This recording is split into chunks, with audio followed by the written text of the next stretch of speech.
You got quiet so quickly that I think we won't even wait the 30 seconds. We're going to start right now.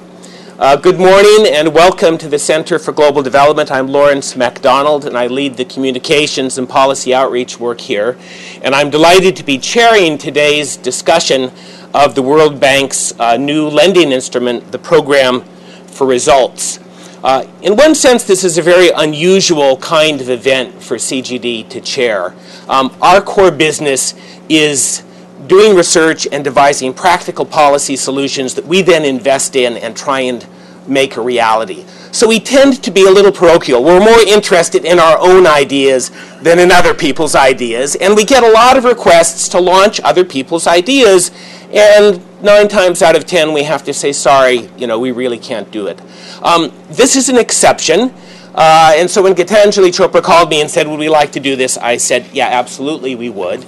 And the reason for that has to do with the second sense that this is absolutely in our roundhouse. It's in our sweet spot, and that is our core mission is to improve the policies and practices of the rich and the powerful and the influential, the high-income countries, the newly powerful emerging market countries, and the international institutions as they affect poor people in the developing world. And within that, we have developed a focus on aid effectiveness, and in particular on the use of aid to focus on outcomes and results. And those of you who followed the Center's work will be very familiar with our own version of this, which is cash on delivery aid. And since Nancy's on the panel, I'd be surprised if you didn't hear a little more about that later. So that's why we're doing this.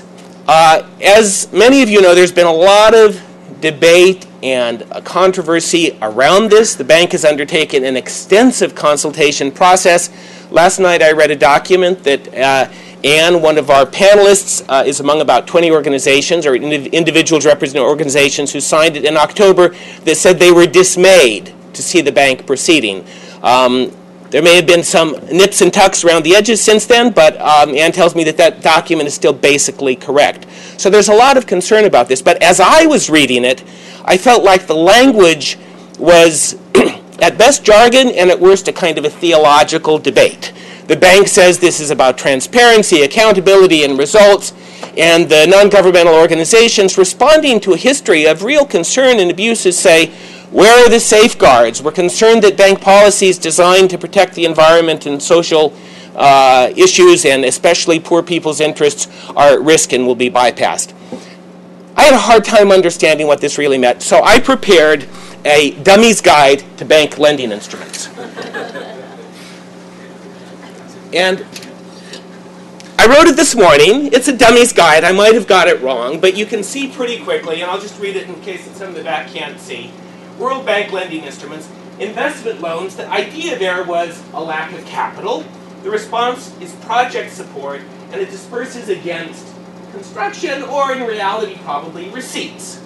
Development policy loans, this is also goes by the name adjustment lending. The problem was seen to be bad policies, disperses against policy reform, although in fact in reality many years ago this has often been promises to reform or the appearance of reform. The problem with both of these things is they are proxies for what we hope to see in development. They might or might not result in the thing that we would like to see happen. And so out of that ongoing debate about how can outsiders improve development, one of the things that has happened is there's been much greater focus on incentives, on indigenous, local responses, on capacity building, which I always think is a terribly paternalistic term, but basically getting a society to solve its own problems. And why don't societies already solve their own problems? Well, part of this is weak incentives, and so we have something called the Program for Results. The problem is weak incentives, and it's designed to disperse against results, that is verified outcomes. For example, kids who get enrolled in school, kids who get vaccinated. I'm sure that there are many other examples, and I probably have made lots of mistakes, but this is my heuristic for this, and I had asked our first speaker, Joaquin, to give us some examples, either in his opening remarks or when we come to the panel discussion, of what a loan would look like in each of these three instruments. So without further ado, it's my pleasure to introduce our first speaker, Joachim von Amsberg. He's the Vice President for Operation Policy and Country Services at the World Bank. You all have the bios, or if you didn't have them, could have picked them up in the back of the room. And so I'm not going to spend time on introductions, except to say, Joachim, I'm delighted that you're here and looking forward very much to your remarks. Joachim has taken on the impossible task of trying to sum all this up in no more than 20 minutes. I'll then introduce the panel. They'll each make opening remarks. And I know we have a very knowledgeable audience, so I'm going to insist that they be brief so we can open the floor to discussion and comments. Please welcome Joachim.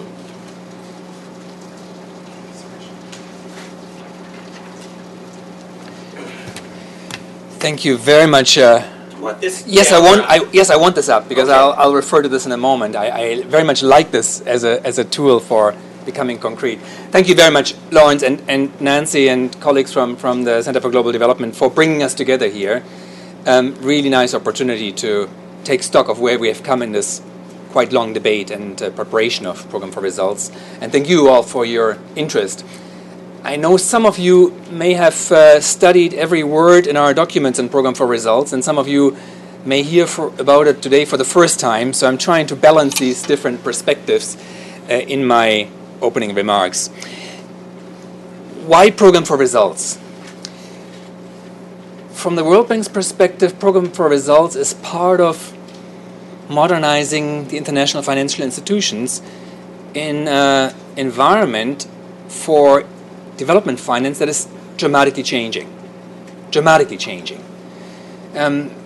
This old model, if it ever was valid, of rich countries giving money and advice to poor countries and believing that if poor countries just followed the path of rich countries and the advice and the money given, they would become rich countries too and everything would be fine, I think is long over. And if anybody needed a reminder, I think the crises of the last 3-4 years, I think, reminded us starkly of how much that world has changed and how much we are in a world of different country groups at different income level that learn from each other, that depend on each other in different ways, but where there are no recipes, no simple linear paths to development. In that world, the World Bank's financing has changed from decades ago predominantly large infrastructure projects to much more programmatic support for social sectors, institutional development. It's a time where I think our understanding of what matters for development outcome has profoundly changed. From a pure bricks and mortar view of physical investments driving development to a view that policy reform, and today a view that in the end the effectiveness of institutions is at the core of what makes development happen. A change to a world in which low and middle income countries, our borrowers, have many choices, where countries can choose whether to finance their development needs from the markets, from middle income countries, from bilaterals, from multilaterals, from different multilaterals, where countries have those choices.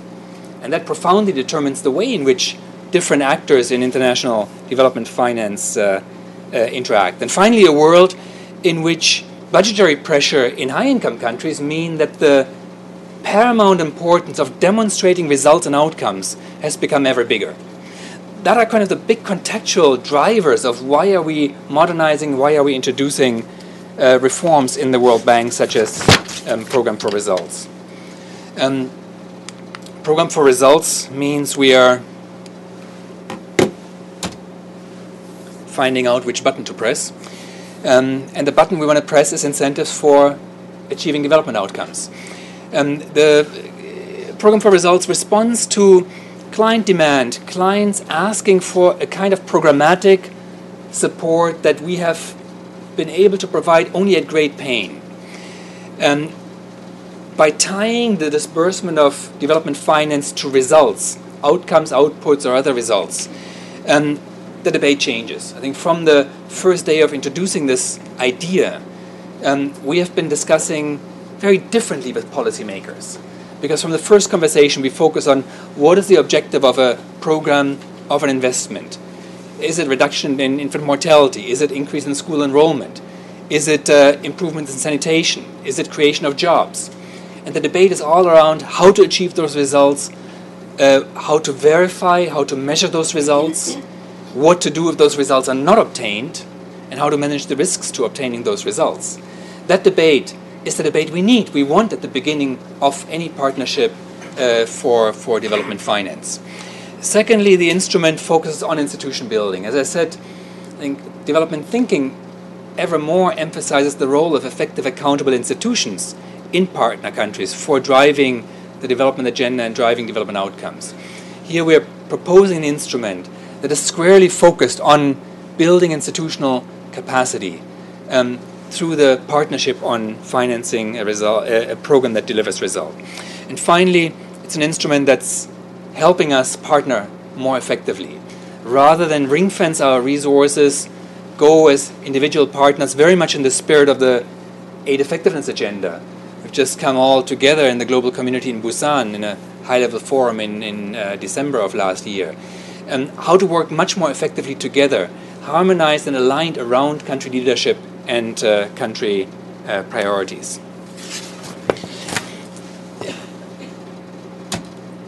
This is the little sterile and bank jargon version of the chart that Lawrence put up here very nicely. So I want to talk about this one here. These are the three instruments that the World Bank would have at its disposal for financing development investments once this instrument is approved. You encouraged me to talk about an example. Let me take one from my own professional experience. I was working in Indonesia for many years, and we had a request from the government of Indonesia to help with World Bank financing raise education outcomes and education enrollment. And I can just quickly talk through how would we have done this under these different instruments. And I stylize this a little bit to simplify. Under investment lending, we would have asked, what are the inputs required for achieving better education outcomes? Is the country lacking classrooms? Is the country lacking materials, textbooks? And we would have designed an investment loan that would have financed those inputs. So we would have, together with the government, designed a program to build classrooms in remote villages. And our staff would have worked on the design of that program and would have supervised the building of these classrooms, and would have disbursed a World Bank loan against the payment of expenditures for the constructions of classrooms. And if all the classrooms had been constructed, we would have declared victories and moved on. That would have been Model 1. Model 2 is development policy financing. In this case, we would sit down with the government and say, well, what are the policies the government of Indonesia could adopt to raise education attainment? And it could have been that teacher training would have been identified as a major obstacle, or that the government had said decentralization of education expenditures from the national to the provincial government would have been a policy to improve educational outcomes. So we would have made a deal with the government of Indonesia where we would have said we pay to the general budget of the treasurer of Indonesia a loan of $200 million if the government of Indonesia, and once the government of Indonesia, decentralized education expenditures to the provinces. And we would have hoped that that would have achieved the result that we're talking about. Now, in both cases, I think you can see the shortcomings. There are benefits, but there are shortcomings. And the shortcoming is, do we know what will really happen with a policy change? What will happen with the input provided? So that's where the idea of Program for Results comes up, where we are saying we will work with the government of Indonesia on a program of public expenditures that includes teacher training, that could include classroom building, could include decentralization of expenditures from the national to the provincial level. But we will disburse into this program, finance part of that program, prorated to the results achieved. So we would build an incentive that as the enrollment rate goes up, or as the school achievement scores go up, we would increase disbursements, tie these disbursements directly to the outcomes. We would achieve two things. One is World Bank staff and the partnership with the government would focus on the entire program, not just on the classrooms financed by the World Bank, not just on one or two policy actions, but on the entire program. We would partner with the government on the set of actions that together are expected to produce the result. Secondly, we would force ourselves, and we would, in this partnership, jointly focus on the results, because the money won't flow and the results are there. And that focuses the minds uniquely on the achievement of results. So that's, I think, a quick explanation of how would this work, what is so nicely put in this chart, and I'm happy to talk about more specifics later on. How would Program for Results work? Would finance a borrower's program, sectoral, subsectoral, national, or subnational, would disburse against the achievement of results to be agreed together with the borrower. It would very much focus on the strengthening of the institutional capacity, the systems that produce the results, the program systems that the country has in place to assure the achievement of results. And it would provide assurances that World Bank financing is used appropriately. Our articles of agreement say for the purposes intended, meaning no money is stolen, and that the environment and affected people are protected from any harm that could occur to them. How would we do this? The basic steps are we would define with the government, with the partner, what is the program that is needed, that is in place, or that needs to be put together to achieve a development result, such as raised enrollment in education or raised education achievement scores. Then we would agree on what are the indicators that determine progress toward those results, and that would be used as the basis for disbursement. We would then assess the program in terms of its technical soundness. Does this program of building classrooms, teaching, training teachers actually achieve those results? We would assess the system capacity and the performance. Are the adequate financial management, auditing, procurement, and other financial management arrangements in place that give us the comfort that investing in this program assures that the resources are used indeed for the purposes intended and not misused or disappearing in other ways. And then, of course, looking at important dimensions such as social and environmental protection, that is part of the design of the program to ensure that the program does not cause undue harm to people or the environment. That assessment would determine strengths and weaknesses of the program and would presumably identify actions needed to remedy any weaknesses that are considered important that need to be watched during the implementation of a program. And then during the partnership over many years, we would work with our partners, work with the government to help take those actions to strengthen the system and, of course, achieve results and disperse against those results. Program for Results can be used in many sectors and could be used in all countries.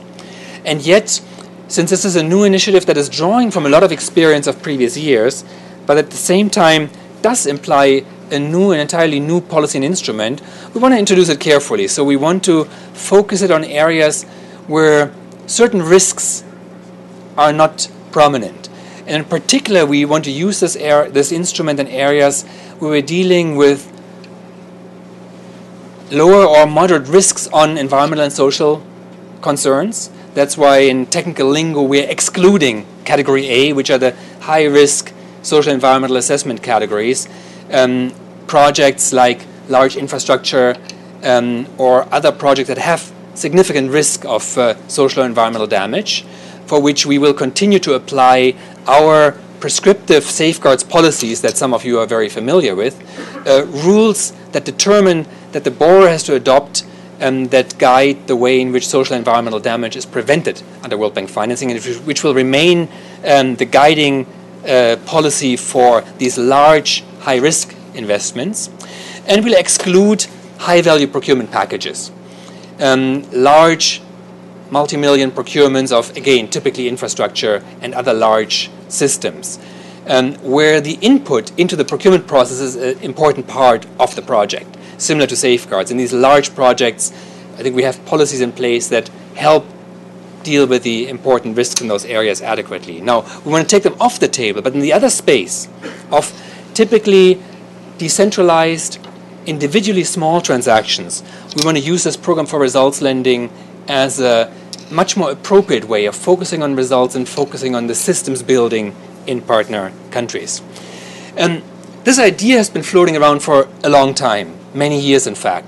We've made several attempts to modernize our existing instruments to achieve this result and have not gotten very far. So we've now, over the last 2 years, introduced the proposal of a new policy, a new instrument, which has then emerged under this name, Program for Results. Over the last year, we've gone through a very extensive consultation in many partner countries, high-income countries, low-income countries, middle-income countries, lots of input received. And we are now at the stage of actually having drawn together all that input and presenting to our board the instrument and the policy for approval so that we can start implementing it in the months and years ahead. Interestingly, in these consultations, the level of support has been very strong. Overall, many partners consider this a long overdue innovation and feel that the World Bank is finally, I think, catching up to what some bilaterals, some multilaterals have done for quite some time. But there have also been some concerns that have been raised and that have been very useful for sharpening and strengthening the proposal. Just a few hints of what the consultations have contributed to the proposal, and I'm sure we can elaborate on those in the discussion. We are now in the final proposal, talking more carefully about the results framework, the definition of results, and the importance of verifying credibly the results indicators that are used as a basis for disbursement. We're emphasizing more the institutional capacity building of the instrument. We're emphasizing much more the transparency and accountability dimension. Many partners have told us how they feel this instrument can be very well used for strengthening transparency and accountability systems in partner countries, and we are happy to reinforce that direction. We have introduced a commitment to roll the instrument out cautiously, meaning specifically in the first 2 years, commit no more than 5% of overall World Bank commitments to this instrument. To be honest, many are not happy with this self-imposed restriction because they're impatient for moving forward with something that they and we consider as a very important innovation. At the same time, it gives great comfort to those who are more skeptical, who want to see the experience before seeing a wide-scale application. So we feel this is a good way of, in balance, having a proposal that can gain and assure the support from the largest possible group of share and stakeholders and allows us to move forward. We have been more explicit and unambiguous about the exclusions, category A and procurement exclusions. There were some practical exceptions in earlier drafts, and including some of you had concerns about those, so we've unambiguously said what is off limits for Program for Results, and that includes the famous category A. And I'm also happy to reconfirm that what we are referring to as category A is the category A as described in the existing operations policies. There have been some questions of whether we're trying to change the definition, and again I can unambiguously say no, we are excluding everything that we assess as category A under the existing definitions and policies. We have been more explicit in how we guard against fraud and corruption under the program. It's again been an issue of some contention. I think what we're proposing now gives great comfort to those who want to see a strong hand of the World Bank in overseeing and being a recourse against complaints about fraud and corruption. But it causes some concerns by borrowers who feel it's a very intrusive way of strengthening the effectiveness of partner countries to deal themselves with fraud and corruption. We've had further clarifications on how the environmental and social assessments will be done and complemented the documentation. So we are excited about moving forward with this. We look forward to a discussion with our board of directors and their approval. We want to roll this out in a learning mode. Very keen to move forward, very keen to apply this instrument to the first operation that will come forward in the next month. But we're very keen to involve everyone who is interested in this, whether from a critical or supportive perspective, to work together over the next months and years. We'll invite those who are interested to a working group to discuss findings, discuss specific cases, and allow us to learn together from the experience. We think we have a good proposal, but we know we can learn more. We know that the experience will bring out issues we have not been able to think about beforehand. And we want to learn, so we want to work together with everyone to create a forum where we can exchange ideas, share information, and receive feedback on how to improve the instrument and how to implement it well and effectively. Plenty of materials available for any more details, but I look really forward to a discussion. We're excited about moving forward. We are also eager and impatient, and we're a little worried. We are a little worried that, and I think that has been, and to be quite frank, sort of the interesting experience of proposing such a policy change, that many legitimate specific concerns were brought to us, and we had to always strike the balance. Recognize the legitimate, very specific concerns while making sure that the instrument as a whole still achieves its objective, which is achieving results and helping countries build stronger institutions. And I think we're always worried, did we get the balance right? I think there's a risk that we've bent over too much to accommodate everyone who had some specific concern about it. So it could be, and it could be that a significant number of client countries will say, well, this is good and nice, but maybe you've just become too intrusive and it is still too much the old way, very intrusive way of working with us. At the same time, I think we do have the right balance, and I think we have a balance that allows us to move forward and move forward with specific programs in specific countries, specific sectors that allow us to gather experience and then improve the instrument along the way. So many thanks again for your interest.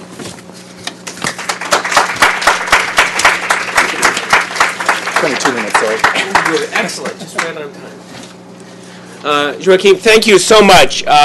Extremely clear and right on the button in terms of time. I'd like to invite our panelists now, including Joachim, to please join me at the front. I'll remove this dummies guide now that it's, I think, maybe firmly in people's heads, so it won't be in front of our first panel member.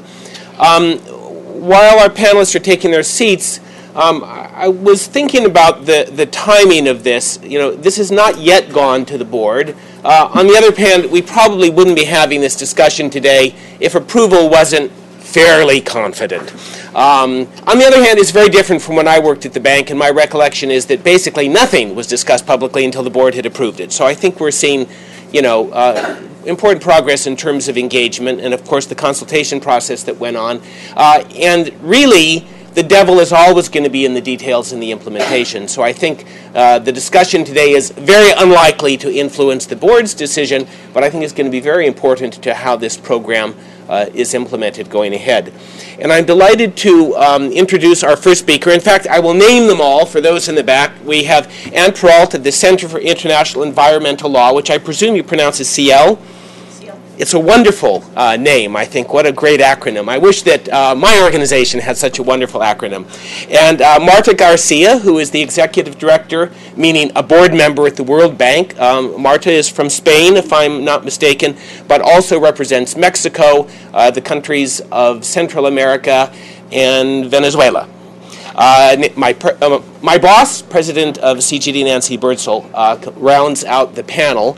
And Anne, I want to start with you. I mentioned that you're a signatory of this very detailed summary document that was released in October. And I should add that also Anne has been kind enough to bring a more recent updated statement for one of the NGO allies, which I think went out on the table after some people had arrived. So if you didn't get a copy of that, I encourage you to get one on your way out. I was looking over the list. It's a very impressive array of organizations, with perhaps one exception of Argentina. They are all based in the north. So there is this element of, I think often northern-based organizations legitimately speak for those in the south who don't have voice. On the other hand, there is a question of, are these concerns really something about the northern NGOs or the south? So with that little provocative bit, I turn it over to you. I'm going to take my seat. You've got 5 minutes to share your ideas, and then there'll be opportunities when we come back to the discussion. Thanks. Thank you very much. I appreciate the provocation. Hi, everyone. Thank you, Nancy and Lawrence, for this opportunity to talk about this really incredibly important topic. How do we use the limited funds at the bank to secure real poverty alleviation? And I want to say first that I'm not dismayed by the concept here, by any stretch of the imagination. Dispersing based on results, country ownership of results, building institutional capacities, we support. These are good things. I'm here today to say that the concept's good. The PowerPoint, of course, was very compelling. The title, What's Not to Like, Program for Results. The issue, though, is it's not these things, really. It's what's in this 4-page operational policy that matters here today. This is what counts. This is what sets the policy for what's going to happen and describes how this whether this approach will work or not. So my colleagues and I have given really careful thought to what are the principles, what are the very fundamental principles that are important to securing results, and are they reflected in this document? That's what we've really carefully considered, and I'll start with the most important to us, which is transparency. Let's consider it. What folks say about transparency: it has the greatest positive effect on performance. Transparency does. Is it reflected in this document? Is it adequately addressed in this document? The answer really clearly is it's not. And I'll tell you why it's not. There are no requirements in this policy that you, the public, or the local communities know about the activities funded through PforR. There's no requirement in here that is a clear requirement that happen. So the bank has considered this before, of course, for the same types of activities it funds now through Category B. That information, there's a clear requirement. You need to make that information available to local communities, to the public, before it goes to the board. Of course, that doesn't exist here. The language is that, the disclosure should be appropriate to the activities. That's not a clear requirement for disclosure. So, Nancy had suggested to one of my colleagues that was concerned about corruption through P4R, and because of the transparency issue, well, I hope you follow the activities. I hope you monitor them. And I hope you're able to make sure that the agreements are enforced.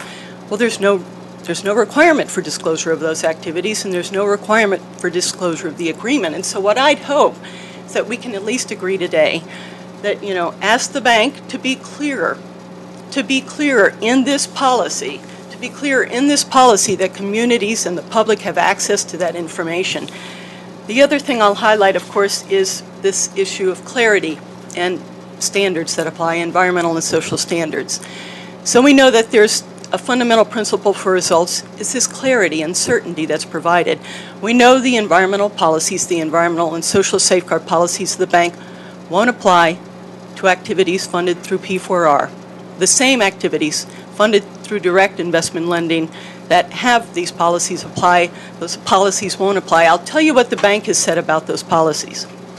The effectiveness and development impact of projects and programs supported by the bank has substantially increased as a result of attention to these policies. That's what the bank has said. And the bank also says in the context of P4R, they're here. They're in this policy. Well, if you have to ask what are they, then they're not really here. And so they mention standards, but we don't know what they are. They're not really here. If you have to ask, they're not here. And now the bank has, several years ago when it tried this same kind of approach, country systems, borrower systems, it identified the principles and objectives of the standards that could be used when you're using a borrower system. What are the principles and objectives of the standards? So the 2.5-page environmental assessment policy, for example, was reduced to 14 sentences for use of country systems. Well, the bank won't even use those 14 sentences as standards for P4R. The 14 sentences screen the project, consult with communities, address impacts. We need some standards, some guidance that applies here that provides consistency and certainty, and it doesn't exist right now.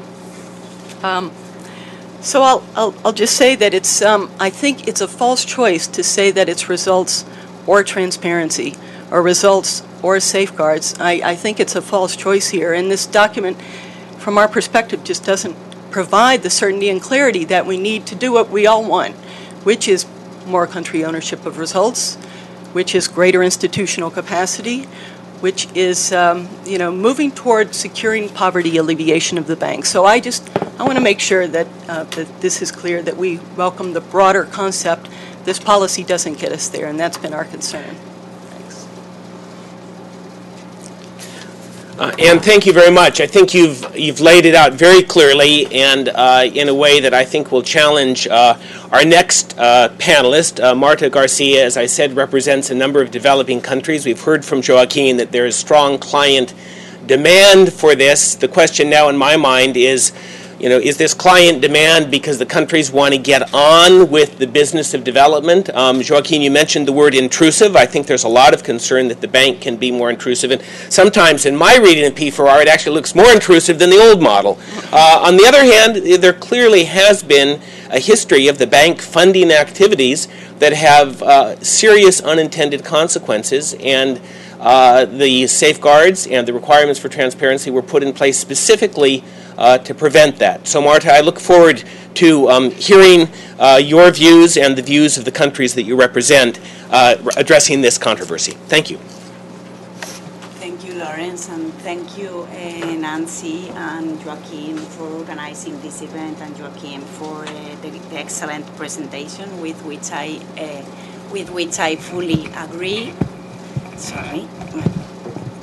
With which I fully agree. So I am not going to try to repeat all the many good and positive features of the instrument that you have already highlighted, but I will try to bring into the discussion the country's perspective.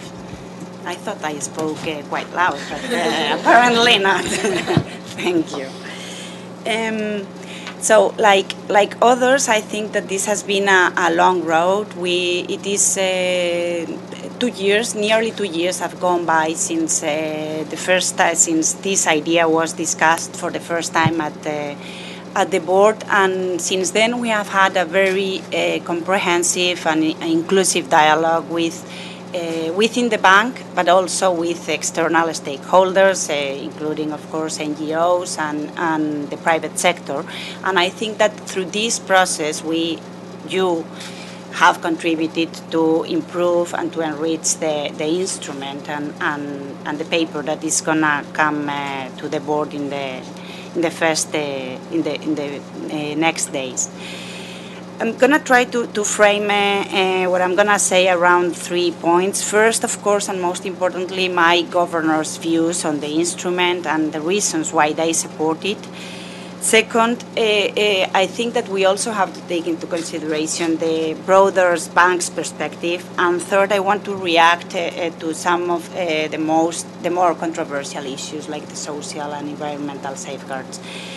On my governor's views on the instrument, it has been said that I represent a very diverse set of countries. I have Mexico in my constituency, which is a very high middle-income country and one of the most important borrowers in the bank.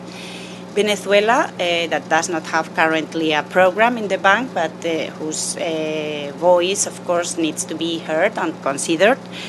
We have 5 Central American countries, very diverse also. We have 2 IDA countries and 3 middle-income countries among them, with their own challenges in terms of size, capacity, access to financing, and so on.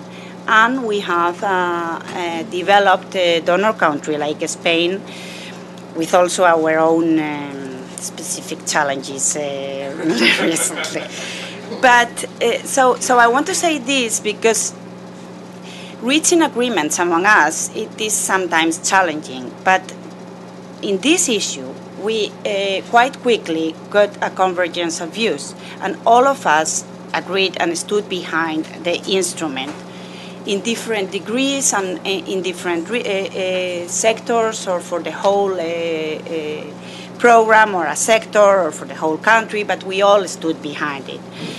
So my governor thinks that there was clearly a gap in the bank's toolkit of instrument, like in the chart that Lawrence showed us before.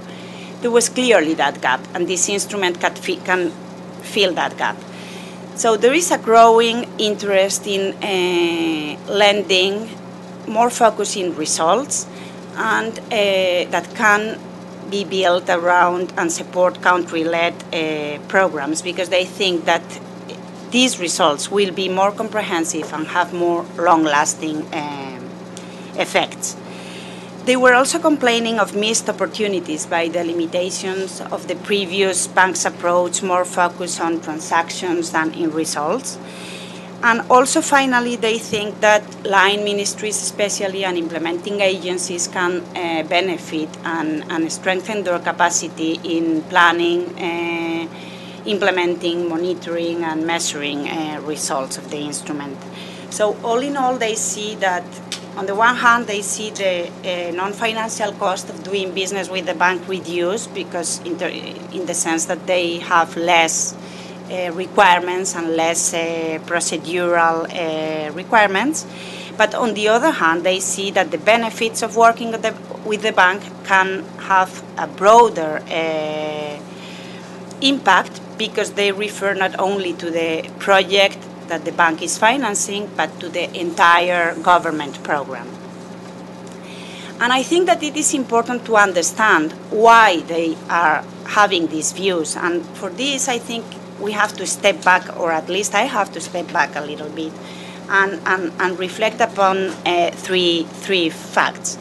The first one is that recently, in many countries, have experienced a tremendous progress and strengthening in their institutions due to development cooperation, in part, and to the pressure of NGOs that have been putting and placing emphasis on the importance of having sound and solid institutions, and also helped by globalization that has contributed to spread knowledge and best practice in many fields.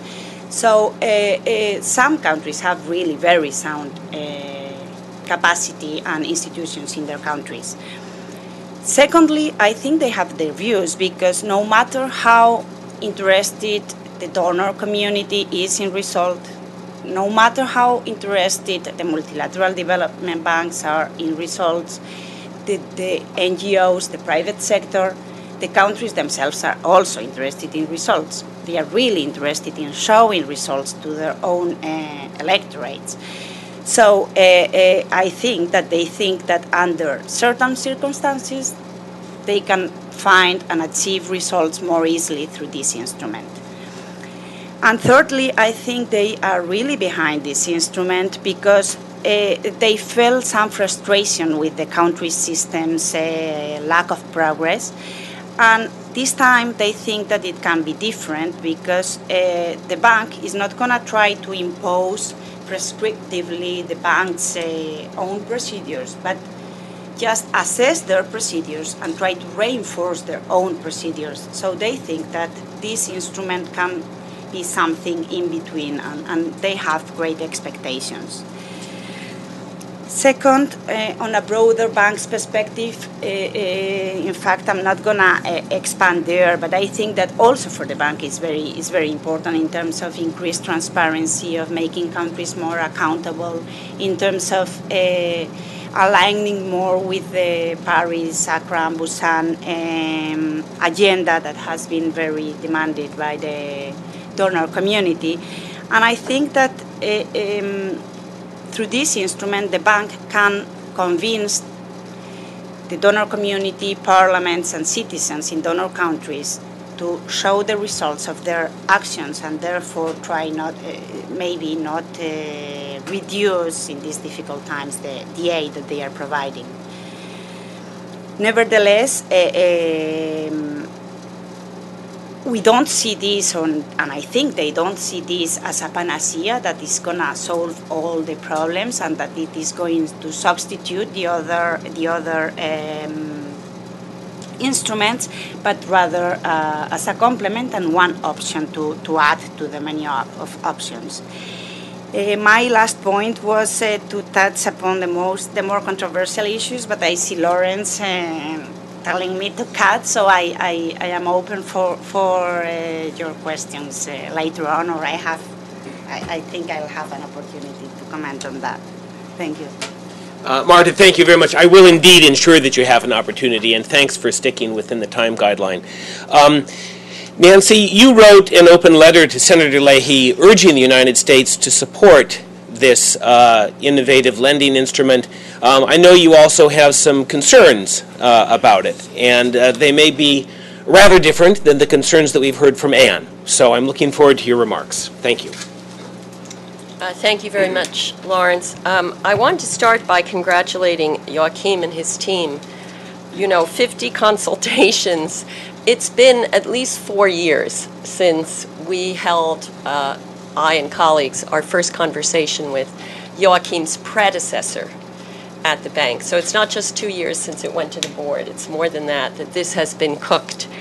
And it is a very, very important step from an institution that has had leadership in ideas and in operational approaches.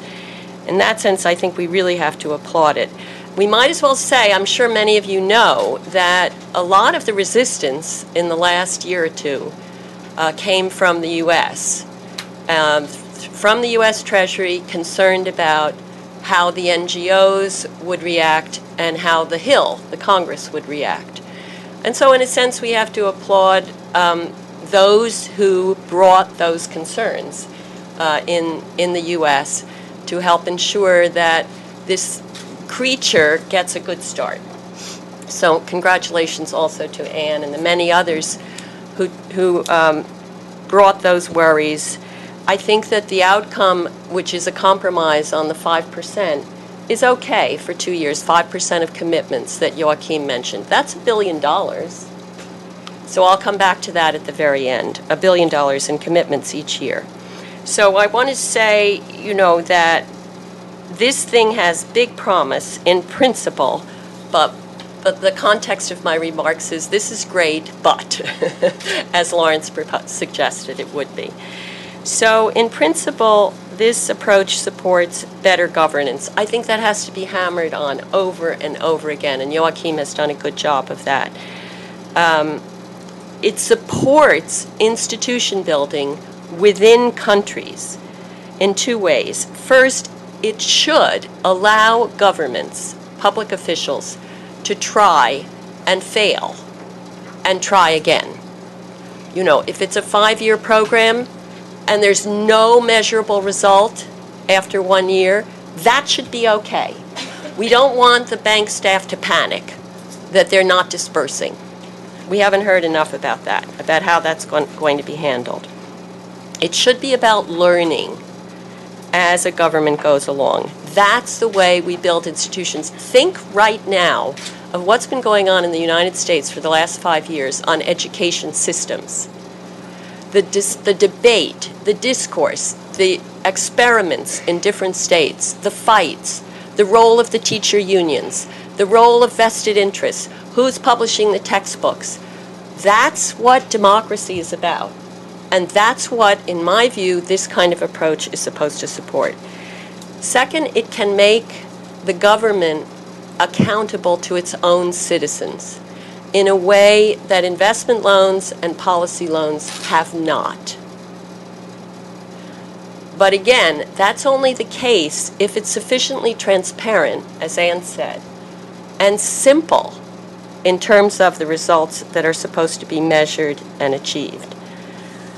So let me go back to what's good and then a little bit of more buts. The point Joachim made about it's a program-based approach is very important. And I just want to contrast that to the controversies in the past over the bank's policy loans. As he said, the new challenge in development is about institution building. It's not really about capacity building. Developing countries have capacity in the form of very good people who know what they're doing, but they're often operating in systems inside institutions that haven't found their way to be effective for many different reasons, which is the case in all advanced democracies too. It's just more the case in poorer countries. But the reality is that it's not only that Mali may not know what to do next to strengthen its health system. The bank staff don't know what to do next, necessarily, in Mali.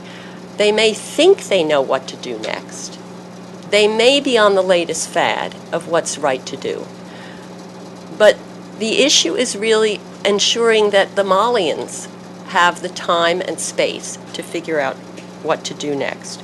So it's not about policies that are stroke of the pen, where the finance minister, who's been trained, somewhere, can change the exchange rate or deal with the fiscal problem. It's about something far more complicated, where sometimes no one really knows what to do, and it's up to the countries to experiment and work on it and deal with the politics, the bureaucratic interests. In the case of education, the textbook publishers, the union leaders, the deputy assistant minister for primary education, who was appointed because he's the cousin of the, or he's from a certain state or from a certain territory or of a certain ethnic group, and there had to be balance. So that's very important, that it's about programs, not policy. But we need to ensure that the bank, in doing this, makes space for that experimentation. The second thing, of course, that's good is that it's about results that are measurable in principle. But here, I think there's a lack of clarity about how the results will be framed. What will they be? I mean, if you read the document, a lot of these disbursement-linked indicators sound like the usual sort of activity changes and inputs. In the case of cash on delivery aid, what we learned, which Lawrence alluded to, is it's hard to define an indicator that is measurable and verifiable. And the 111-page document that's probably going to the board has very little to say about that. Nor does it put any limit on the number of indicators. One of the problems with the policy loans is there would be 10, 15, 20 indicators, and then there would be endless discussion over the years about which ones could be waived because they weren't achieved and what weight to put on them and how to proportion to. This is a huge challenge, and it can take, time and a lot of discussion within a country to frame, say, 2 indicators. And if there are more than 2 or 3, then citizens won't understand it. And then the great benefit of this approach, which is that citizens can hold their own government accountable for the results, is lost because it's too complicated. So, this issue of transparency and simplicity is paramount in my mind. The second but, I would say, on the results, on the way it's framed, is that there's too much risk still borne by bank staff, at least in terms of reputation and commitment to the thing not working. Therefore, we have this elaborate, I was amazed when I reread it, what the bank has to do just on the technical assessment before the loan is approved. Strategic relevance, technical soundness, sectoral efficiency, institutional arrangements, roles and responsibilities clearly defined, incentives to ensure cross-entity collaboration. All I could think of is the State Department QDDR. Think of the U.S. system. Can you imagine pretending to define clearly roles and responsibilities of different parts of the U.S. government for U.S. foreign assistance programs? They tried to do it in the QDDR, and it's sort of unreadable in many respects. So this can't be done ex ante. It's just putting bank staff to work, writing, preparing documents, going on missions, and that's the intrusion. That's where it comes. I think much more of this work should be done after the loan is made in the context of measuring results. So in the end, if you read what the bank staff have to do ex ante, it looks too much like an investment loan plus. And that's independent of the safeguard issue. So what I'd like to suggest in terms of, and the third but is lack of independent verification, which we've hammered on over and over again.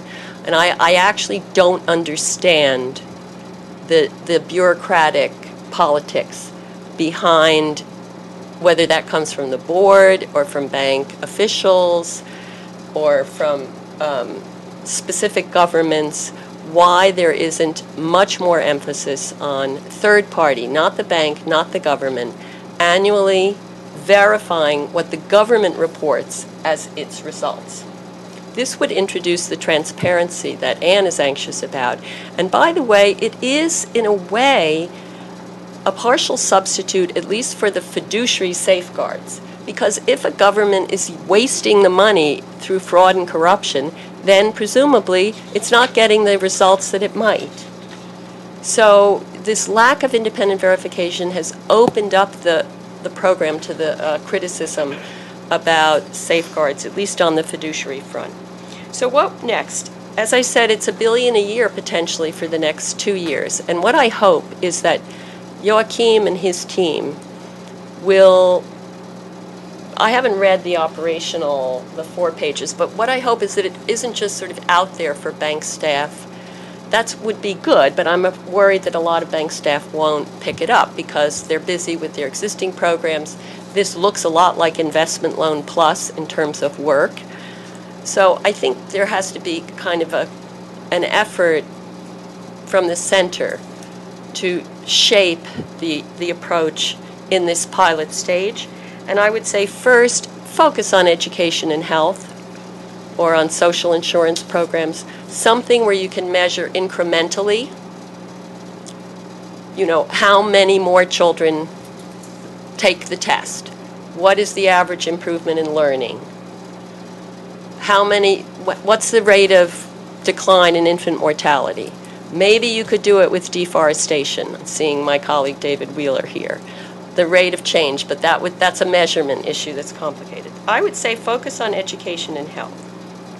That minimizes the problems of safeguards being abused, social and environmental, and it creates a nice challenge on how you deal with the fiduciary arrangements. Second, do it in countries like Mali. I'm just going to use 3 examples, Mali, Liberia, and Honduras, where you have good leadership, responsible, committed, dedicated leadership at the top, but weak institutions, weakly systems that aren't operating as well as they might be. And that's where there's a great possibility of working with countries as after the loan's approved, responding to their requests for help on how to try out different things, as long as there's patience with some failure along the way. And finally, I think the big question is, will the bank disperse when there isn't a result that has been agreed? That is what we will watch for. Will it disperse in a sensible way, proportionally, if results are half achieved? Or will there be, once again, the pressure to disperse annually as planned? Thank you very much. Thank you, Nancy. Before I open to the floor, and I want to thank all our panelists for staying quite close to the time, with a possible exception of my boss, but she came close as well. Joaquin, I wanted to give you just... One should not abuse privileges. I want to give you just, a minute or as much as 2 to come back on the questions, which I think cut across both Anne and Nancy's comments about 2 issues. The specific requirement in the 4-page operational document concerning transparency, and then the concern, which is related, about the simplicity of indicators and the risk of having 20 indicators and then long discussions about which ones matter and whether or not they've been missed. And then, Marta, I have a question for you, so you can be thinking about it specifically on the question of independent verification. And also, maybe I should clarify, I think most people here know, but Marta, when she says governors, she means the representatives of the governments that she represents, which are mostly finance ministers and sometimes central bank heads. So these are and they're basically all democracies, with maybe one exception. So these are the official voice of the elected governments. And so I'd be interested, when Nancy raises the question about independent verification, how do your governors feel about that issue, if you know. And then, Anne, I'm going to come back and let you have a final word before we go to the audience of your choice. So, Joaquin, on simplicity, transparency issues, please. Transparency, the adequate social environmental assessment are clearly articulated as important objectives of this instrument in the 111-page document and in the minds of the people who have been working on this for 4 years. And they have been brought out more sharply as a result of the consultations, frankly. Especially this dimension of transparency has emerged much more explicitly as the result of input received from discussions such as this one, partner countries, civil society in partner countries who say this is a big opportunity, government leaders who are saying this helps us implement access to information policies and the like. But the proof is in the pudding. So I would say to Anne, the 4 pages are important, but that's not really what it's about.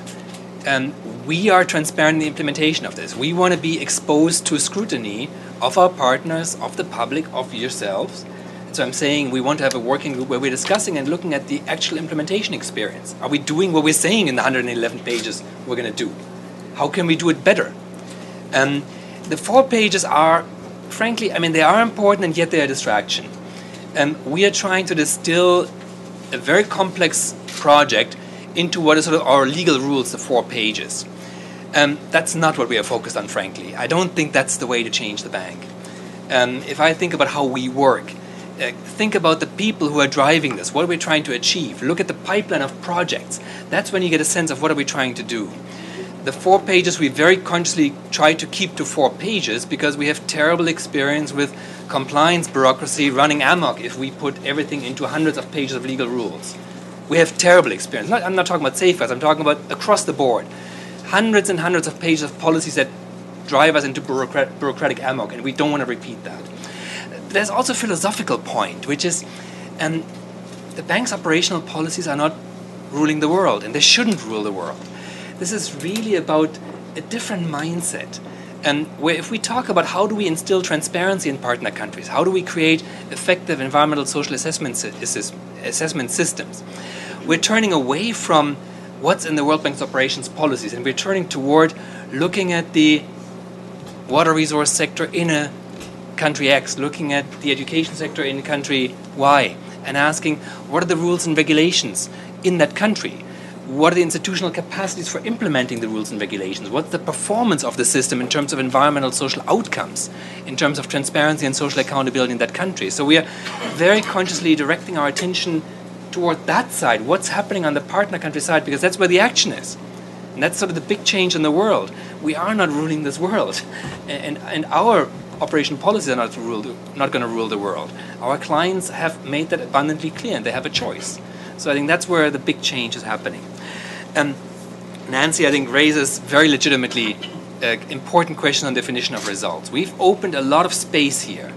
And again, I think we want to work very closely with the pipeline of programs that are evolving. We'll have very different experiences. Some programs much more, let's say, on the incentive side. Very simple, verifiable indicators that really set the incentives for performance. We have other programs which will be much more institutional programmatic engagement, where, let's say, the payments are much more predictable, and our engagement is much more focused on the institution building dimension of that. And we'll compare experiences, and we'll see what works better.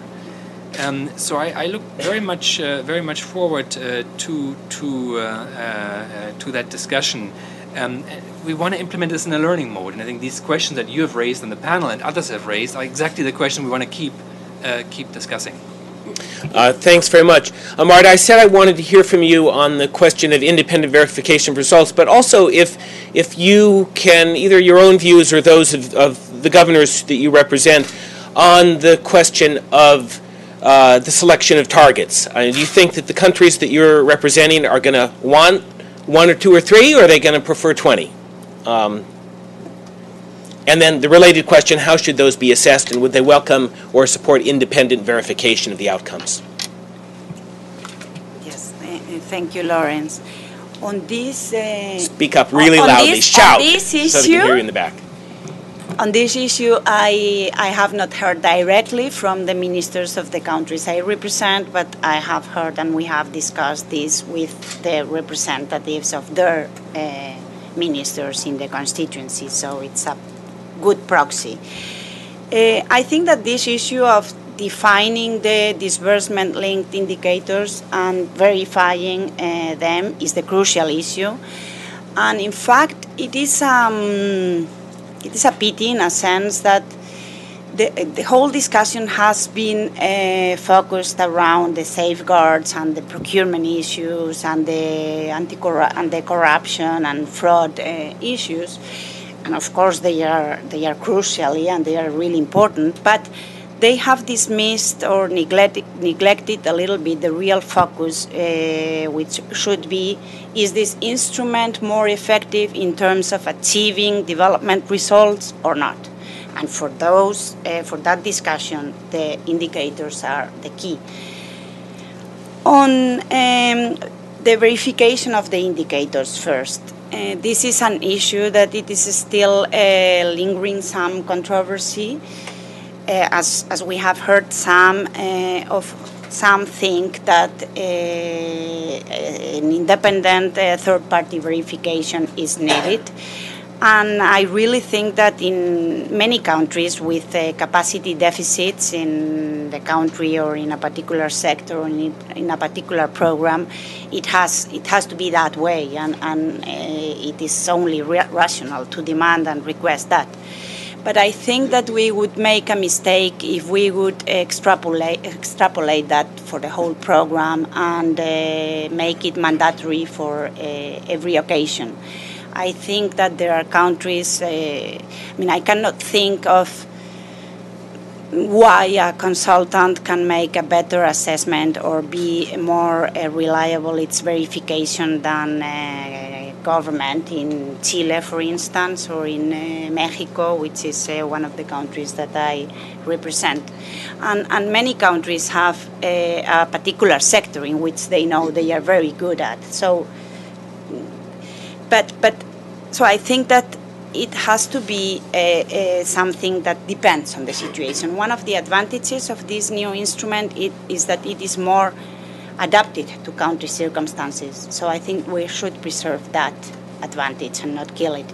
On the number of indicators, I think it could also, by the same token, vary on the sector and on the country. But I would be sympathetic to what Nancy and Anne said about this, and I would suggest keeping it simple. The best is usually sometimes enemy of the good. So simple, transparent, and probably a few indicators. On the question of disbursing, if the bank has not achieved results, and here is my own personal opinion, I would categorically say no. So if the country does not achieve results, the bank should not disburse, because it's the credibility of the whole instrument is based on that. Of course, with the scalability, if the country achieves certain results, the bank can disburse, and there can be prior disbursements. But clearly, if at the end the country does not achieve the results, the bank does not disburse. Can I make one clarification on verification issue? I'm eager to turn to Anne, so if you can do it in 10 seconds, yes.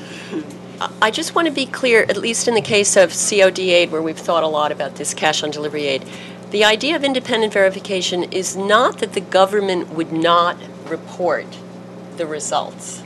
On the contrary, the government would report results. And then, depending on whether it's Chile or Honduras, there would be some sort of third-party verification, the nature of which would vary tremendously depending on the record and on the indicator.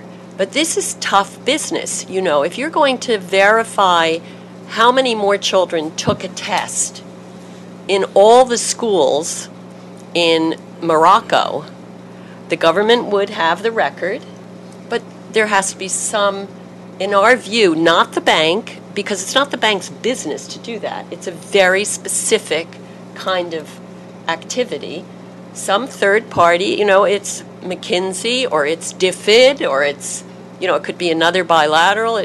I don't know. But that has to be thought through, we think, very carefully, because that is what tells citizens whether their government is delivering on its agreement.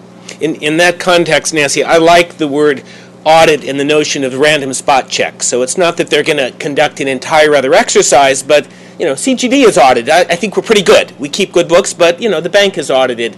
There would be an independent outside audit that would check and make sure that the reporting would verify the reporting that's gone on. And you have been patient. I'm turning to you and I'm giving you wide latitude as the most outspoken critic on the panel to raise whatever issues you wish or respond to what's been said. Thank you.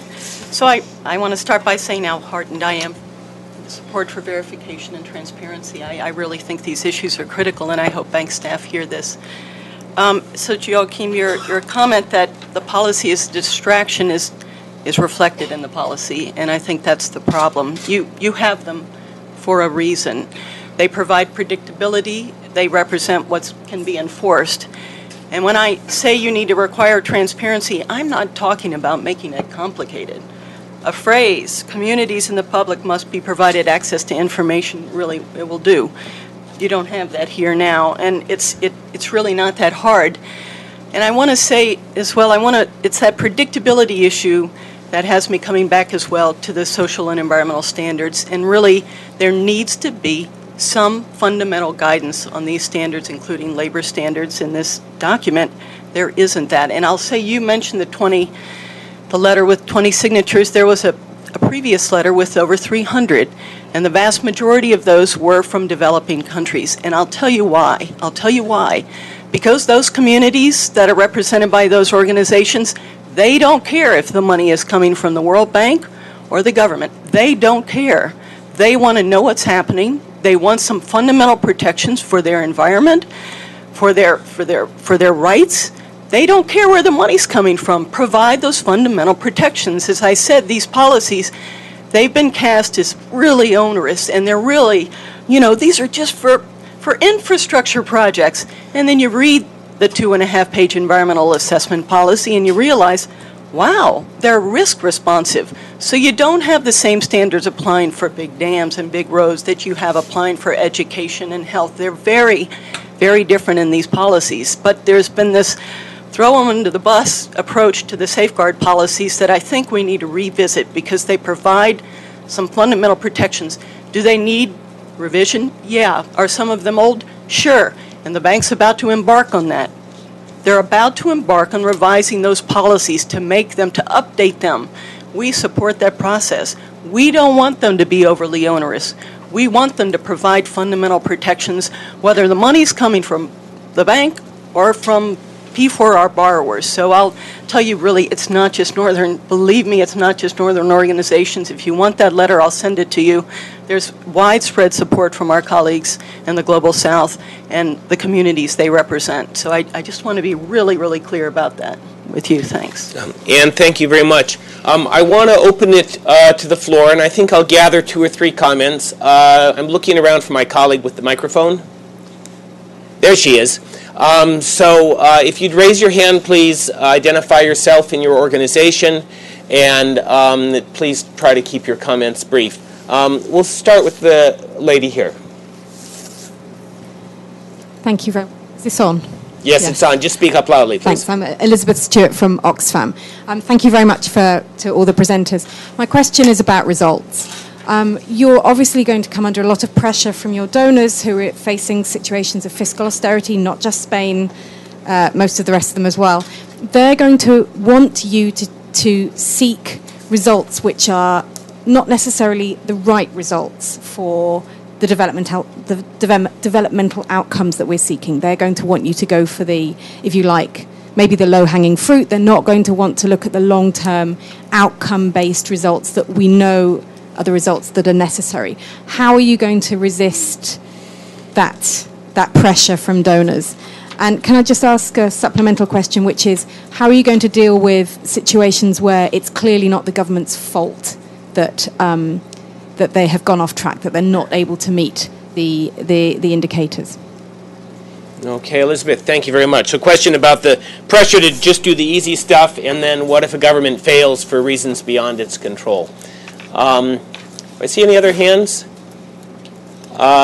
Yes, the lady here. I do see you, David, but I'm not going to go to you right away because we've heard enough from CGD for a few minutes, but I do see David Wheeler up here, and I am going to recognize you. Yes, ma'am. Oh, good morning. My name is Sheila Angelale with Interaction. I'm an Internet Interaction, but I'm a graduate student at SIT. I'm really excited to be here today so that I can just give a little insight from the people on the ground. For instance, one thing is the CSOs. The World Bank is trying to include the CSOs in a lot of their decision-making and implementation of things, and I think it's very important since it's for them, the churches, the people, the students. And I was just wondering, we are engaging the Ministry of Finance leaders and the governors that you're talking about, but are the CSOs being represented in this? And do they think this initiative is actually going to work? As the lady from Oxfam said, most of result-based initiatives tend to make the implementing bodies look for the easy, quick numbers. And we all know for long-term and real development success, it's not about the numbers. It's about not how many students are taking tests and are going to school, but how that effect is coming back home and how they're making their lives better for their parents and the other coming students. And those are very, very hard indicators to measure. How are you going to deal with this new initiative? Thank you. Okay, and I'm going to take a third comment from the lady here in front. Ali, thanks. You may sit as you speak right into the microphone. Thank you very much. I'm Karen Ornstein with Friends of the Earth. Just a comment and a question. I'm so glad that Anne said that it's not just northern groups, and I can say, speaking from Friends of the Earth, we're in 77 countries, and I can say our southern groups probably oppose this more than our northern groups, and that's in part because they've worked really hard on the safeguards. And I'd also comment that I'm glad there's 111 pages of explanation, but what really counts is what's in the 4 pages. It's just like legislation. Report language is great, and it could do good things, but really what matters is the letter of the law. And the letter of the law here is what's in the draft OP, that's 4 pages, and that's what counts more than anything. So reassurances about what's in the 111 pages don't actually reassure me nearly as much as what's in those 4 pages. And my question really for Joachim is, what I struggle to understand here is why each of those 25 policies that are not going to apply, why the 17 environmental and social safeguards, why each one of them is not relevant for P4R. Given what Anne said, I mean, these are, if it were up to Friends of the Earth, they would be much stronger, right? They're compromises, and they're appropriate to risk. So I fail to see how this long fought for compromise is not applicable here. Joachim, I think those questions basically are all for you. I'd invite you to respond and then give the other panel members, if they wish, an opportunity for very brief intervention. But the main thing I want to do is also then come back to the audience, because I know there are others who want to speak who didn't have a chance. So respond to any or all as you see Excellent fit. questions. Let me try quick reactions. On results and how they're defined, a few more words. One is country ownership. This is about strengthening country systems, about the country's results. The anchor of this ought to be, what is a country's own development program trying to achieve? And I think we'll say it in the document, and I think in the implementation and the design of programs, it's central for us to really reinforce that national planning system, including the participation of broader stakeholders in that process, and that should drive selection of indicators. I think in the results agenda, we've very often struggled with one of the concerns that you've raised, which is that the pressure to quantify results may bias your engagement to certain easily measurable low-hanging fruits. I think it's something we have to be consciously aware of in the implementation. I don't think that's a reason not to focus, not to create incentives for results, but it means this can be only one of many instruments of support. In some areas where results are more easily quantified, this is a more suitable instrument than in other areas where that's not the case. Let's not sort of diminish the complexity. And I can easily see, for example, practically speaking, that the outcome in several years is financing for development outcomes, let's say coming back to education, student achievement scores and the like. And yet you start a program, you start an engagement with intermediate output indicators on enrollment rate, classroom, etc. So working gradually from the indicators that are more under control of government, that are more predictable, toward the ones that are what we ultimately care about. I can easily see that as a development in a program over time. Typically we engage not with something that we start from scratch, but governments have education programs in place. So we're not starting from zero, help government create an education sector. We're starting with ongoing programs, engage, make them better, and create incentives for improving their performance. Because there is a tension between incentive and predictability. I think that sort of came out in some interesting discussions on the aid effectiveness, where we always urge for more predictability of development finance, and there is a tension to the creating incentives, which means exactly not being entirely predictable. And I think that's a tension we'll have to work out in practical examples. I think many opportunities for stakeholder and social accountability mechanisms to participate in the design of national planning processes, in the World Bank's dialogue with countries on programming, in the assessment of program systems, where the dimension of transparency and social accountability are one dimension to be assessed, in the disclosure of documents, in the feedback received on those documents, and in implementation. So I think many opportunities that we want to focus on. On the safeguards, I mean, again, I come back to the mindset shift. I come back to a fundamentally different way of thinking of achieving the same objective. We have no difference in views on the critical importance of social and environmental protection, on the critical importance of the objectives we're trying to achieve. But we have proposals of different approaches of how to go about that. And our investment lending approach in Lawrence's chart, my dummy's chart at the top, the traditional approaches, we have a set of rules, and that holds for safeguards, it holds for procurement, and a number of other things, where we're in a sense asking countries to put World Bank financed expenditures into a bubble and say, in this space, World Bank rules apply. In fact, in certain cases, legally supersede national legislation. And that has been the right approach and will continue to be the right approach for high-risk activities, where in a sense we don't trust that national systems can provide the assurances that we want to provide to ourselves and to our shareholders. But it is a very limiting approach that ring-fences World Bank finance or development partner finance expenditures. In a sense, deprives us of the opportunity to raise the standards more broadly. So the same objectives we want to pursue with a different approach, which is looking at the countries or the program systems and asking how can we raise the quality of those. That's the basic philosophy. A lot more can be said about that, but that's the, I think, fundamental issue. Same objectives, but a very different way of achieving those objectives in a space that is not high risk, which I think is also important, because that's where we're saying we need different approaches for different types of investments. Okay, I think we're going to return to the floor, and I really need Ali to be where I can see her and have eye contact with her, because I'm going to signal her where I want her to be, which is up here at David Wheeler, my colleague from the Center for Global Development, senior fellow here working on environmental and climate issues, right here.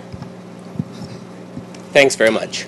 Hi, I'm David Wheeler. Just three quick, sort of boringly technical questions for Joachim here about how you might go about these things, these critical operations that we all agree are important. And the first is on the internal budget. How will you organize an internal insurance pool so that if there was no disbursement at all for a project which had failed, the task managers wouldn't come under intolerable strain within the system? The second is, what do you think is a good minimum standard for periodic reporting? How often should it be done? And third, would you be willing to firewall some resources for monitoring under strict protocols which everyone understood, so that everybody outside would know what sort of information was flowing under what quality standards? This seems very specific. Joaquin, would you like to just take that one directly, and then I'm going to go back to the floor.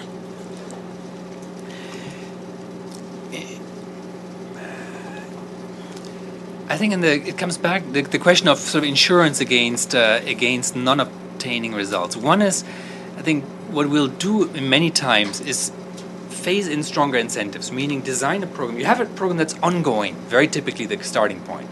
You're saying you're financing X amount, but you'll finance more if performance improves. And I think it would not be many cases where we would say absolute disburse, no disburse indicators. Because we do want a partnership. We want to work with a country to actually strengthen performance. That's not helped by saying, well, we pay nothing until you achieve a certain level of performance. So scalability, I think Marta emphasized that, makes this problem much less severe, I believe, than it may appear if you sort of say pressure to disperse. So interesting idea to think about an insurance pool. Certainly the portfolio that the bank manages is very much that kind of insurance pool. We have laid out basic reporting requirements in the document, and this relates to the way in which our staff will work quite differently in the implementation support for Program for Results. Our staff, for example, on fiduciary controls, financial management and procurement, right now spends a very large share of their time on, in a sense, transactions checking.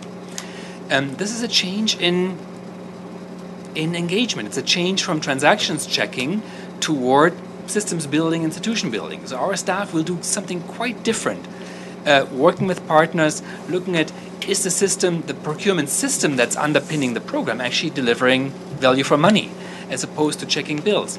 I think it's an exciting change in how World Bank staff are being used. I think one that is in line with the objective of strengthening institutions. Firewalling, I'd say, I hadn't thought of that term, but we are managing the introduction of this instrument very consciously. We're looking centrally at the pipeline of programs. We are providing both guidance and receiving feedback from the task teams that work on this, because we want this to succeed. And it's easy to imagine that if we have a few lemons go through PforR, it's very bad for the overall reform drive. So we want to make sure that we introduce this in a way that's responsible, that addresses many of the concerns that have come up in the consultation, and where the track record makes those who are today skeptics those who will in a few years come back and say, we want more of this. I wish that in a few years' time Anne comes back to a discussion and says, actually, this is working. But I know we have to demonstrate that to you. You're not there yet. And we have to demonstrate to you that the track record is such that you are convinced that this is actually something good for social and environmental protection. I'm sure that Anne would be delighted if she's in a position to say that. I want to broaden the conversation because I know that there are people in the room from other bilateral agencies, from Capitol Hill, from U.S. government agencies. Some of you I know are constrained in that you can't really necessarily speak on behalf of your employer, but I know that you're very well informed about this, and so I want to encourage people who have those kinds of backgrounds who are like, should I speak or not, to put your hands up now. 1, 2, and 3. Please, sir, go ahead. Thank you. You identify yourself and if your organization, if you so choose. All right. My name is Rafael Hernandez. I represent in Marta's chair the countries of Central America. I'm from El Salvador, but I have worked, about 3 decades in developing, the business. So you can speak up a little bit. Yeah, I don't know. It's on. Just speak loudly. It'll pick it up. I would like to offer one perspective that was asked to Marta and that she, couldn't answer, but I have dealt with that, and that is, what is the view of the borrowing member countries with regard to these particular instruments?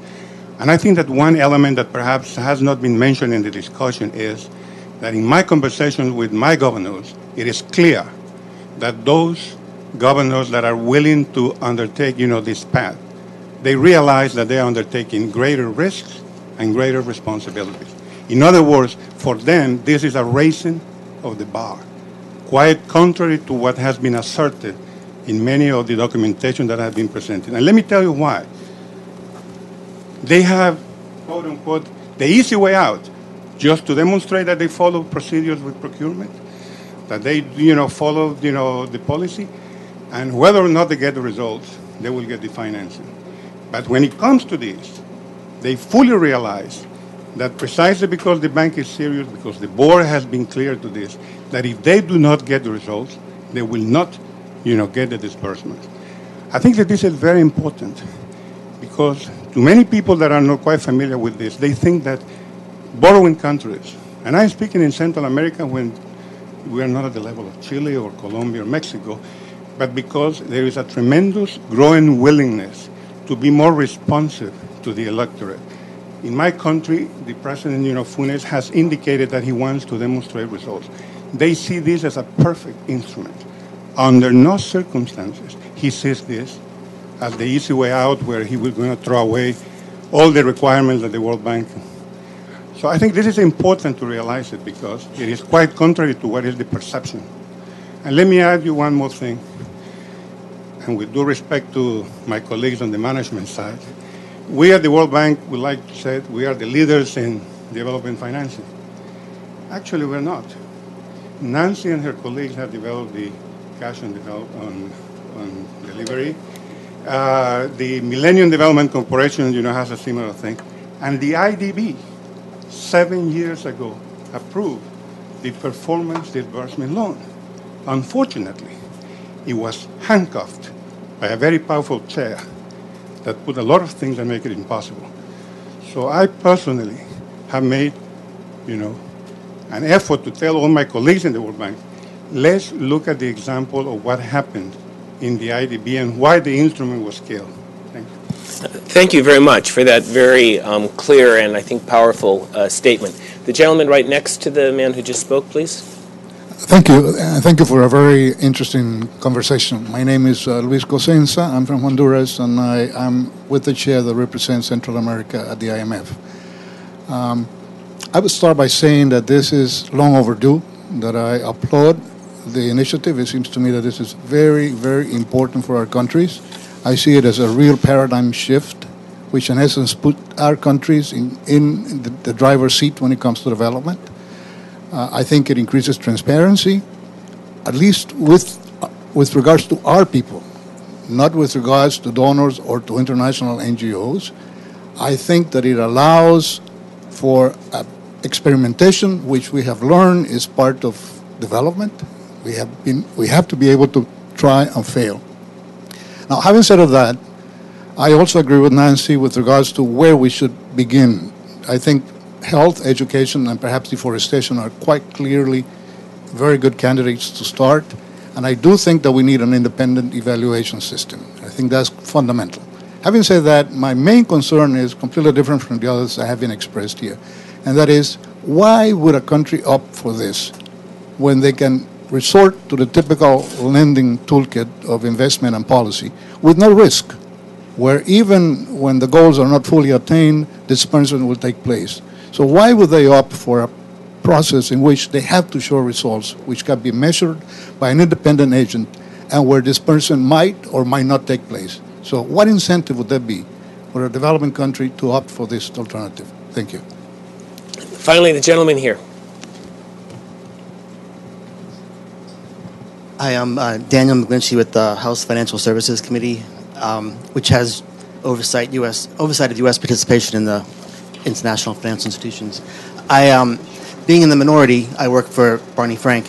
I'm used to having hearings with somewhat stacked panels. Although Nancy, you're a supporter, but you have very good reservations about the program, which I appreciate. One just fundamental question I have is, we met Kirk and Ranking Member Carol McCarthy's staff yesterday with Treasury. Why can't you use, you have investment loans that disperses on receipts, this is your chart, and development policy loans that disperse upon reforms. Why can't you do results with investment loans? And why can't you disperse upon results with development policy loans? It seems to me the main thing that you're doing with P4R is jettisoning the policy, the environmental and social safeguards, which I'm struck and I am disheartened to hear the World Bank call them distractions, because it's that attitude that you did call them distractions. It's that attitude that led to their creation in the first place. Secondly, you talked about ring fencing Category A projects because they have significant risk of environmental and social damage. What about high-level Category B projects, which also have those risks?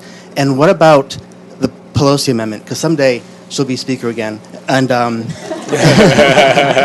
and that's a transparency That's a transparency sort of mark, where you have to have 120 days before board approval, you have to have the environmental assessment made public.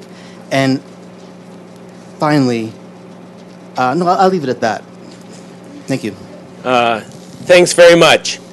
I don't see anybody else on fire to speak. I've got a tentative hand here. We're going to take a final comment, and then I'm going to return to the panel. Hi, I'm Annette Brown with the International Initiative for Impact Evaluation, and I'm going to make a not surprising comment given my affiliation. But I want to pick up actually on something the gentleman from Honduras said, which is he did not say independent verification, he said independent evaluation. And I think that's going to be very important. Every time I hear somebody talk about results and then use the word indicator in one sentence, it makes me cringe. And I think Nancy picked up on a lot of those points, that there is not that much that is measurable or meaningful. And I would use your word by saying there's also very few indicators that are unambiguous. And so what I would hope is that, first of all, the indicators that are selected are verified in the way of using impact evaluations that prove that indeed this measurement was something that was found to measure an attributable effect from a similar program, but that also there's not just an audit of counting how many students took the test, but that there are impact evaluations looking at the counterfactual while these programs are implemented that can help show, yes, this is a meaningful indicator that was measured and we can use it to make decisions about disbursements, or no, when we carefully evaluate the program overall, we find that there were really meaningful impacts and it turns out that wasn't the right indicator, but we can still talk about the changes that were made. So I guess my suggestion is just that we think about evaluation more than verification. Thank you very much. I'm going to ask each of our panelists to respond briefly in closing remarks. I will cut them off after 2 minutes each. And there are a couple of things that have struck me coming out of this conversation. One is a real difference of view on the importance of this 4-page document, which I guess is called the operational guideline. It's this sort of the bureaucratically binding document. We've heard that it's extremely important, and we've heard that it doesn't really matter at all. And Joaquin, I'm going to let you go last, and I'm going to be interested to hear. Anne has put forward, what sounded like a 3 or 4 word revision around transparency. Is this thing so far locked down that you can't take on any more suggestions? I presume it's already been sent to the board, or is this the kind of thing where you're actually still in the process of maybe being able to make some changes at this point that could address some of these concerns? Nancy, I think the question about independent verification and impact evaluation, these are very different terms. I suspect that you might want to discuss briefly how they complement one another and whether or not it's practical to use impact evaluation on an ongoing basis or in selected circumstances. Anne, I'm going to ask you to go first, and we've heard a lot from the floor as well as from the panel, and your 2 minutes start now.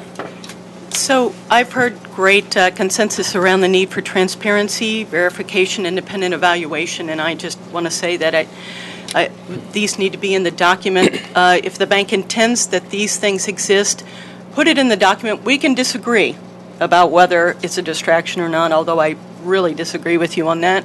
But then if you intend it, just put it in. You can believe what you want about its value, but put it in. Is what I'd say. And then I would say a few other things just on results that, we've had real concerns about the results issues raised here today, including the fact that the core components of the results system aren't provided, and that's really a fundamental concern. I wonder, Joachim, if there's a commitment to releasing the technical assessment which will describe the monitoring evaluation system. I don't know, it's not clear again in this policy if that's a commitment you have, but clearly understanding how results will be measured, what the program looks like is incredibly important here. But thanks everyone, and thank you for the opportunity, Lawrence. I really appreciate it. Thank you, Anne, for joining us today. Marta, your turn. Thank you very much, Lawrence. I want to touch upon the fiduciary, social, and environmental safeguards because I didn't have time in my previous intervention, and it has been suggested that it exists a sort of a trade-off between results and transparency, or between results and safeguards. And in my view, that is not the case. Different safeguards, different standards does not mean less rigorous standards, less effective standards, or lower standards. In fact, in my view, through this new instrument and through this way of proceeding, we can, like my colleague said before, we can raise the bar at the end of social and environmental safeguards. And I think this for 4 reasons. The first one is that when the safeguards are more adapted to countries, the risks are better identified and the trade-offs are better known. So countries have more chances to really comply with those safeguards. The second one is, as Rafael said before, that countries themselves are supporting a lot of risks when they decide to or choose or opt for this instrument, because they are incurring many costs, and if at the end it does not go right, they are not going to get the disbursements from the bank. So it is in their own interest to comply and to get results.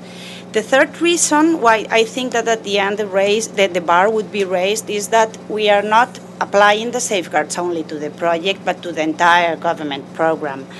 And the fourth one is that I think that the bank has enough mechanisms in place to carefully review these issues, because we think that social and environmental issues are key and crucial, and the bank has a lot of reputational risks with them, and risks a lot. So I think that the management has put in place a very cautious rollout, and nevertheless all the other oversight and mechanisms are in place. Final word is that I am really excited to the approval of the instrument. I think that there are still many challenges and risks ahead, like we haven't talked about the importance of good data in countries, and the cultural change that need to take place at the bank and in countries and in the donor community, and others. But I think that it is time to test the waters, and that we would review and change and reform as we need. Thank you very much. Nancy, your 2 minutes. Why would a country opt for this? Well, I have this dream. You know, there's a head of state, and he or she says, we are going to do something. There's an agreement with the World Bank or another donor. We're going to get paid additional money from the declining aid budget of the world to get this done, scalable, incremental. Reduce infant mortality, more children in school, less deforestation. What are you going to do, cabinet members? What is each of you going to do to make this happen? Let's empower civil society to track this and send feedback about what's going on. You know, it's ambitious, but it is, as Joachim said, time to recognize that that's where the world is going. So that's it. Second thing on predictability, we have done studies in the context of cash on delivery aid that show that most social indicators have far more you can project with far less variance, increases in enrollment, declines in mortality, than the variance in aid flows, which is imposed by donor politics. So, you know, I don't see predictability as being a big problem. CSOs have to get engaged. Whether they are engaged is going to be endogenous, you know, a fancy word for a function of the simplicity and clarity of the indicators that are chosen and the extent to which they're agreed. Believe me, we've traveled in countries where the number of civil society organizations anxious to move in this direction, to know this is what my government has committed to do, and the World Bank isn't going to disperse, or others aren't going to disperse unless they do. Finally, on evaluation and verification, there is a distinction. I think that what's important in the first round of these, besides the simplicity that I've called for, and maybe it's only C projects, is that right? category, C minus something. I don't know. Whatever. Anyway, I think that what's important is this independent verification, which is part of the financing. It's financed from outside, by the bank, but not done by the bank. In addition, it would be very good if some research institution or some foundation funded a serious overall evaluation. And we talk in the book on cash on delivery aid about a process evaluation that looks at not only what happens within the country, changes in accountability relationships, how the political economy fixes that might come about because the head of state has put a priority on getting this result. But also changes in the way the donors behave. Because if we're talking about aid effectiveness, let's recall that there's been a lot more progress, according to the Paris Monitoring Survey, in developing countries improving their country's systems than in donors meeting the commitments they've made to harmonization, ownership, and so on. So, as Joachim said several times, it's about a change in the mindset of the aid community, not only or mostly of developing country officials. Nancy, thanks very much. Joachim, I'm going to give you the last 2 words. I am going to hold you to your 2 minutes, and I am going to look for an answer to my question about the possibility of revisions in this 4-page document. First, we deeply share the concerns expressed here on social environmental protection, transparency, accountability. Social and environmental protection have become a mainstay of the World Bank's involvement in its partner countries over decades. Transparency, social accountability has become recently one of the big issues we are pushing. So I'm glad we agree on that. I do not see, to be very clear for the record, our safeguards policies as a distraction. What I said was that I think an excessive focus on the 4 pages of the OP 9.0, which we're discussing here today, is a distraction from some of the broader issues that we are trying to address here. On results using other instruments, I think very good question.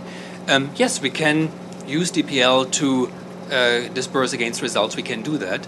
However, we would not have the opportunity to get involved in how the results are obtained as we would do with PforR, involving the systems, including a careful assessment of environmental social assessment systems, which I think is something that we want to do with this instrument. With investment lending, yeah, we can pilot on top of sort of impose additional conditions. That's in fact a little bit what the IDB has done a few years ago. It didn't work there, and it deprives us of the, I think what we're trying to do, which is have an influence on the broader systems. And that's where I feel we have so much common ground in this discussion, because this is about how can we use our limited resources to have a relatively larger impact on the systems and the results obtained by partner countries. And we feel that this additional instrument sort of helps overcome this missed opportunity really to help countries build stronger systems, including social, environmental, and transparency systems. The assessments done by the bank will be public, period, clear, no questions about that. And we will report to the board, we promise that, a summary of the consultations that have been held in this last round of discussion, including this event here today. That will give the board an opportunity to reflect on this. And it is interesting how wide-ranging and how entirely different these consultations happen. And if you travel around the world in these discussions, it's we have to also put the sort of the balance of views together, and they're hugely different. I mean, you've heard a few glimpses here of sort of long overdue. We've heard a lot of impatience in both Europe and in the developing world with us not having moved much faster, much more aggressively on this. That's something which we have to report to the board, just like we will report some of the concerns that have been expressed here in this group. So we're keen to move to implementation, because many of these issues that we're discussing here can only be addressed by actually looking at specific country-specific sectors, being transparent about what we're doing there, getting your feedback, and learning along the way. So in closing, I really want to invite you, all of you who are interested, to participate with us in looking at the real experience, helping that make a success, and giving us honest and clear feedback, what works, what doesn't work. And hopefully together we can make that instrument work for the objective of using the scarce resources for better results for the people in the partner countries.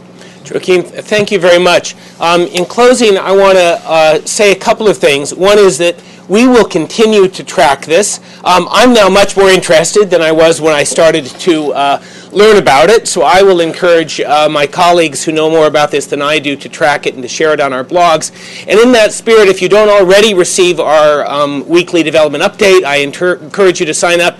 And if you want to be invited next year, when we do this, make sure that when you check that box of your interest, you include aid effectiveness, because that's the broader realm in which we track these things.